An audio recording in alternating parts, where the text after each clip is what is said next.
সম্মিলিত ইসলামী ব্যাংকে অন্তর্ভুক্ত হওয়া ৫ ব্যাংকে কর্মচারী আছেন ১৬,০০০। আমানতকারীদের স্বার্থ রক্ষার সঙ্গে ৫ ব্যাংকের সব কর্মী রাখার পরিকল্পনা কেন্দ্রীয় ব্যাংকের। তবে ব্যাংকগুলোর আর্থিক দুরবস্থার কারণে দীর্ঘদিন বেতন ভাতা অনিয়মিত এসব ব্যাংকে।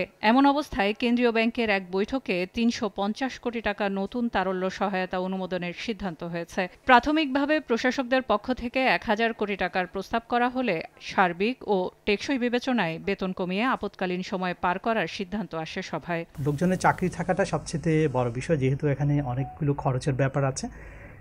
সেই বিষয়টা চিন্তা করে এটা একটু অ্যাডজাস্টমেন্টের কথা হচ্ছে। যে ধরনের প্রক্রিয়া আমরা দেখেছিলাম যখন কোভিড পিরিয়ডে কিছু এরকম অ্যাডজাস্টমেন্ট এরকম একটা হয়েছিল, সেরকম আন্তর্জাতিকভাবেও এই ধরনের প্র্যাকটিসগুলো আসলে চালু আছে।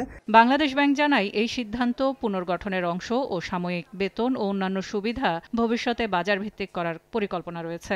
শুধুমাত্র সিটি ব্যাংকে অ্যাকাউন্ট থাকলেই করতে পারবেন গুগল পে। তাই অ্যাকাউন্ট খুলুন আজই। এটা একটা সাময়িক সময়ের জন্য একটা অন্তর্বর্তীকালীন একটা ব্যবস্থা হিসেবে ধরে নেওয়া হয়, যেহেতু এটা একটা প্রক্রিয়ার মধ্যে দিয়ে ব্যাংকগুলো যাচ্ছে।